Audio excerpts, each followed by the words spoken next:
আমার ফুরফুরা শরীফের পীর আল্লামা ইসমাইল সিদ্দিকী চাচাজান হুজুরের একটা বক্তব্য আপনারা শুনেছেন, তাই না? আমাদের আইএসএফ পার্টি করে, আইএসএফ পার্টি করে আমাদের মুসলমান। ওই কলাঘাটে যে হোটেলটা আছে বড়, ওখানে আমরা যে মাঝে মধ্যে শেরে পাঞ্জাব চা খাওয়া খাওয়াই করি। ওখান থেকে আমাকে বলছে, হুজুর ভালো আছেন? হ্যাঁ। বলছে, কালকে আপনার অমুক এসেছিল, এই হোটেলে বসে শুভেন্দু আর অমুক আলোচনা মিটিং হয়েছে। তুই যখন পার্টি করবি, তোর সঙ্গে শুভেন্দুর সঙ্গে কি প্রয়োজন দরকার? ও তো একটা কমিউনাল পার্টি, একটা কমিউনাল পার্টি। ওরা তো মুসলমানের নামগন্ধ রাখতে চায়নি। আর তুই মুসলমানের হয়ে খুব লাফালাফি করছিস, বড় বড় কথা বলছিস, আবার তাদের সাথে মিটিং করছিস, গলা জড়িয়ে ধরে ফটো তুলছিস। হ্যাঁ, তিনি আমাদের পীর মোর্শেদ, তাদের জুতো আমরা মাথায় করে নিয়ে চলি। কোন সমস্যা আছে? ঠিক আছে। ইসমাইল চাচাজান বক্তব্যে কি বললেন? তাকে একজন ফোন করে বলেছে আপনার ভাইপো অমুকের সাথে যোগাযোগ করছে। ভালো করে বোঝেন, তাকে একজন ফোন করছে। সেই লোকটা কতটা সত্য কথা বলেছে এটাই হচ্ছে প্রশ্ন। চাচাজান নিজের চোখে আমাকে দেখেনি, আমি শুভেন্দু বাবুর সাথে মিটিং করছি। চাচাজানকে মধ্যখানে একজন কেউ বলেছে। এই মধ্যখানে যিনি বলেছেন, চাচাজানকে যিনি বলেছেন, সম্পূর্ণ অসত্য মিথ্যা কথা বলে আমাদের পরিবারের মধ্যে একটা বিভাদ লাগাতে চাইছেন। আমি আপনাদের দুটো তিনটে তার প্রমাণ দিচ্ছি। প্রথম কথা, এই নওশাদ সিদ্দিকী যেখানে যেখানে যায়, ঘর থেকে বার হয়ে বড় দরবারে একটু চা খেতে বসে আপনারা দেখেন তো অনেক সময়, ওটাও সিআইএসএফ এর জিডিতে, জিডি করতে না আপনি কি বলতে, জিডিতে ওখানে লেখা থাকে যে পিপি বলে, আমাদেরকে পিপি বলে, পিপি বাড়ির বাইরে বার হলো, অমুক জায়গায় গিয়ে বসলো, অমুক জায়গায় গেল। রাতের দিকে যদি কোনো হোটেলে খেতে যায়, সেটা ওরা জিডি করে যে অমুক হোটেলে খেতে গেল বা অমুক জায়গায় খেতে গেল। আমি তাহলে এখানে একটা চ্যালেঞ্জ করে যাচ্ছি, বুকে বল আছে বলে তো চ্যালেঞ্জ করছি রে ভাই। নিশ্চিতভাবে যে বলছে শুভেন্দুর সাথে নাকি নওশাদ কথা বলেছে, তার তারিখটাও মনে আছে। একটা আরটিআই করুক। সিআইএসএফ এর এসএসজির হেডকোয়ার্টার হচ্ছে নয়ডাতে একটা আরটিআই করুক, অমুক তারিখটা উল্লেখ করে নওশাদ সিদ্দিকীর অমুক তারিখে মুভমেন্টটা আমাকে দেয়া হোক। কি বললাম? বুঝে আসছে? তাহলে আমি যদি শেরে পাঞ্জাবে যাই, ওরা লিখে রাখবে অন্তত শেরে পাঞ্জাব হোটেল। বুঝে আসছে কি বলছি ভাই? আমি আবারও বলছি, আমার মাথা মোদি মমতার কাছে বন্ধক দিইনি রে ভাই। আমি ওই জন্য মোদির নিয়ে আসা আইন ওয়াকফকে আটকে দিয়েছি, আর দিদির দ্বিচারিতার বিরুদ্ধে আমি লড়াই করছি। তাহলে ক্লিয়ার মেসেজ ক্লিয়ার তো? তাহলে উনি আরটিআই করুক, যে কেউ আরটিআই করুক, ওই তারিখটা ধরে, ওই তারিখে নওশাদ সিদ্দিকী কোথায় কোথায় ছিল। বাড়ি থেকে বার হলে ওরা লেখে বাড়ির বাইরে গিয়েছে, প্রোগ্রামে লিখলে অমুক প্রোগ্রামে গিয়েছে, কোন জায়গায় খেতে গেলে সেই কোন জায়গায় খেতে যাচ্ছি সেটা উল্লেখ করে জিডি হয়। তাহলে আমি যদি শেরে পাঞ্জাবে এদেরকে বলি খেতে যাচ্ছি বলে গিয়ে কারোর সাথে গুজগুজ করি, অন্তত এরা এদের জিডিতে শেরে পাঞ্জাব হোটেল লিখে রাখবে তো? হ্যাঁ, শেরে পাঞ্জাব হোটেল লিখে রাখবে তো? তাহলে ধরা পড়ে যাব আমি। আর একটা কথা বলবো, আমি অত কাঁচা খেলাড়ি নয়, আমি বোকা। আমি বোকা চালাক নয়। আমি যাওয়া মানে 3খানা গাড়ি যাবে, শুভেন্দু বাবু আসা মানে 6খানা গাড়ি, 9খানা গাড়ি যদি রাস্তায় লাগানো থাকে। আর আমাকে পশ্চিম বাংলার খুব কম মানুষ আছে যে চেনে না, তাই না? শত্রু বন্ধু সবার কথা বলছি। আমি কি বোকামু করতে ওখানে গুতুগুতি করতে যাব?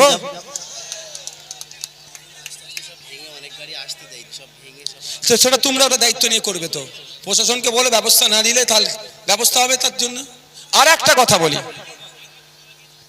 একটা ম্যানিং ব্যাগ পাওয়া গেছে আমাদের বাবুল, ওই বাবুলের কাছে আছে, আপনারা উপযুক্ত প্রমাণ সহকারে নিয়ে যাবেন। আর একটা কথা বলবো, যদি শুভেন্দু অধিকারীর সাথে আমাকে গল্প করতেই হয়, সেটিং করতে হয়, সব থেকে নিরাপদ জায়গা কোথায় জানেন? বিধানসভার মধ্যে।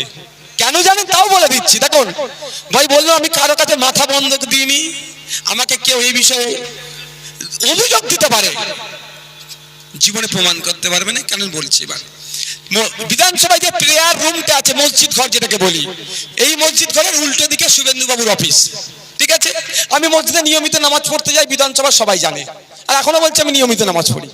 গাড়িতে হলে বসে নামাজ পড়ে নি, দরকার লাগলে চলন্ত গাড়িতে পড়তেই হবে। তো যেটা বলছি, তাহলে আমি যদি শুভেন্দু বাবুর সাথে কথা বলার ইচ্ছে হয়, আমার সেটিং করার ইচ্ছে হয়, তাহলে আমি শেরে পাঞ্জাবে যাওয়ার দরকার নেই। ওই উজুখানা যেখানে আছে, বেরোনো দরজা যেখানে, মসজিদ থেকে বেরোবো দরজা উজুখানার, দরজাতে উজুখানা, শুভেন্দু বাবুর ওখানে একটা দরজা আছে, উঁচু করার নাম করে টুক করে ঢুকাই যাবো শুভেন্দু বাবুর অফিসে গিয়ে দরজা দিয়ে তো কথা বললাম। এটাও আপনাদের কাছে ডিসক্লোজ করলাম। আপনাদের একটা রহিমা মন্ডল মহাশয়া প্রাক্তন বিদায়ী এমএলএ, তো ওনার ফোন নাম্বার নিয়ে জিজ্ঞাসা করবেন যে নওশাদ ভাই বললো যে মসজিদের দেয়াল বা প্রেয়ার রুমের দেয়াল আর শুভেন্দু বাবুর অফিসের দেয়াল এক কি আলাদা? বলবে হ্যাঁ এক। তাহলে আমি তো ওখানে গিয়ে দেখা করে নেবো, কেন মরতে শেরে পাঞ্জাবে যাবো? ওখানে ক্যামেরা ট্যামেরা হ্যান ত্যান ঘোড়ার ডিম আছে, বুঝতে পারছেন? আমার চাচা জানকে যে ইনফরমেশনটা দিয়েছে, অসত্য ইনফরমেশন দিয়ে, তারা বয়স্ক লোক, সিনিয়র মোস্ট লোক, তাদেরকে আবার বিজেপির একদিকে ভয় দেখিয়ে দিয়ে যেটা বলতে বলেছে বলে দিয়েছে। আর আমার চাচার ওপরে আমার কোনো কথা নেই, আপনারা ভালো করে জানেন। আমি একবার একটা পুলিশকে একটু রাগে কথা বলেছি, আমার বড় ভাইজান আমাকে ভিডিও দেখে সঙ্গে সঙ্গে ফোন করে তাড়া দিয়েছে যে একদমই কথা বলবি না। তো আমার চাচা জান সম্পর্কে আমার কোনো বক্তব্য নেই, আমি আমার দিকে ক্লিয়ারিফিকেশন দিয়ে দিলাম। যদি মনে করেন নওশাদ ভাই সত্য কথা বলছে, তাহলে আপনারা গ্রহণ করবেন, আর যদি মনে করেন নওশাদ ভাই অসত্য কথা বলছে, সেটা আপনারা দেখে নেবেন। কিন্তু আপনাদের বলি, আমি যখন জেলে ছিলাম, আমার নামে কি বলেছিল যে এর কাছ থেকে টাকা নিয়েছে, এর অ্যাকাউন্টে টাকা ঢুকেছে বলে হই হই করিয়েছিল, তো প্রমাণ করতে পেরেছে। আমাকে ডিসি ডেকেছিল, আমি যখন সেন্ট্রাল লকআপে, ডেকে আমাকে বলছে আপনার ব্যাংক অ্যাকাউন্ট নাম্বার বলুন। আমি ডিসিকে এরকম করে দেখিয়ে বলছি, আমার মুখ দেখে কি আমাকে পাগল মনে হয়? অবাক। আমি আমার বাড়ির সবার মোবাইল নাম্বার মুখস্থ করতে পারিনি, আর আমার 4টে না তখন 5টা অ্যাকাউন্ট ছিল, যে ওই অ্যাকাউন্ট নাম্বার আমি মুখস্থ করব?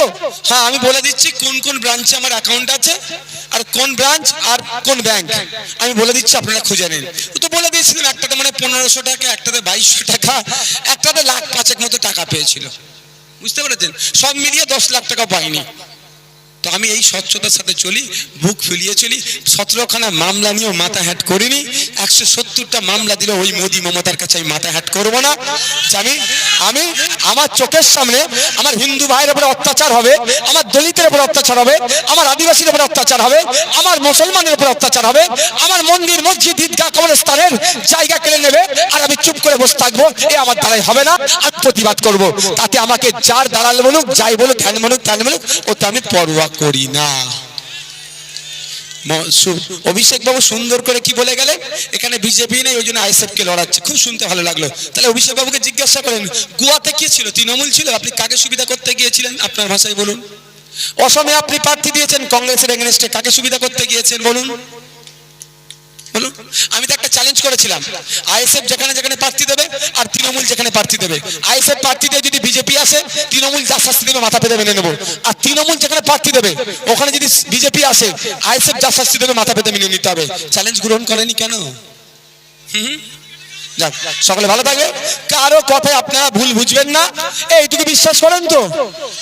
কার ভাই বলুন তো? কার ভাই? এইটুকু মনে রাখবেন, আব্বাস সিদ্দিকীর ভাই। আব্বাস সিদ্দিকীর ভাই হয়ে বলছি, যদি আব্বাস সিদ্দিকীর ভাই ভুল করে, আব্বাস সিদ্দিকী কিন্তু তার ভাইকেও ছাড়বে না, এটাকে মাথায় রাখবে। আর আপনারা কাকে দেখে আমাকে ভালোবাসছেন? হ্যাঁ, ভাইজানকে দেখে তো, ভাইজানের প্রতি ভরসা আছে তো। জানবেন নওশাদ যদি ভুল করে, তাকেও আব্বাস সিদ্দিকী ছাড়বে না, এই ধরনের ন্যায়ের প্রতি উনি থাকেন। ধন্যবাদ।